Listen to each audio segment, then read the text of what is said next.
think this is a tough question. Each of you, what do you believe is the biggest misperception that the American people have about you as a man and a candidate? Using specific examples, can you take this opportunity to debunk that misperception and set us straight? Thank you. And that's an opportunity for me, and I appreciate it. In the nature of a campaign, it seems that some campaigns are focused on attacking a person rather than prescribing their own future and the things they'd like to do. In the course of that, I think the president's campaign has tried to characterize me as someone who's very different than who I am. I care about 100% of the American people. I want 100% of the American people to have a bright and prosperous future. I care about our kids. I understand what it takes to make a bright and prosperous future for America again. I spent my life in the private sector, not in government. I'm a guy who wants to help with the experience I have, the American people. My passion probably flows from the fact that I believe in God. And I believe we're all children of the same God. I believe we have a responsibility to care for one another. I served as a missionary for my church. I served as a pastor in my congregation for about 10 years.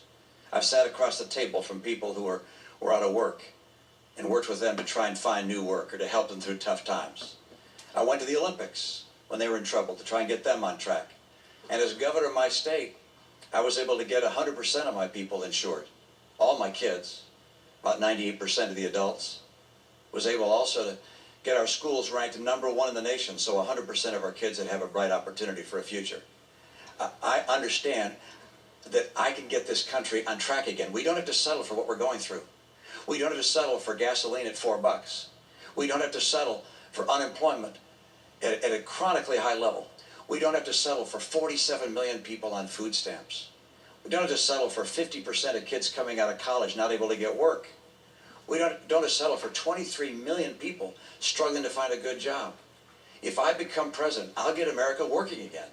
I will get us on track to a balanced budget. The president hasn't. I will. I'll make sure we can reform Medicare and Social Security to preserve them for coming generations. The president said he would. He didn't. Governor. I'll get our incomes up. And by the way, I've done these things. I served as governor and showed I could get them done. Mr. President, last 2 minutes belong to you. Barry, I think a lot of this campaign, maybe over the last 4 years, has been devoted to this notion that I think government creates jobs, that somehow is the answer. That's not what I believe. I believe that the free enterprise system is the greatest engine of prosperity the world's ever known. I believe in self-reliance and individual initiative and risk takers being rewarded. But I also believe that everybody should have a fair shot. And everybody should do their fair share. And everybody should play by the same rules. Because that's how our economy has grown. That's how we built the world's greatest middle class. And that is part of what's at stake in this election. There's a fundamentally different vision about how we move our country forward.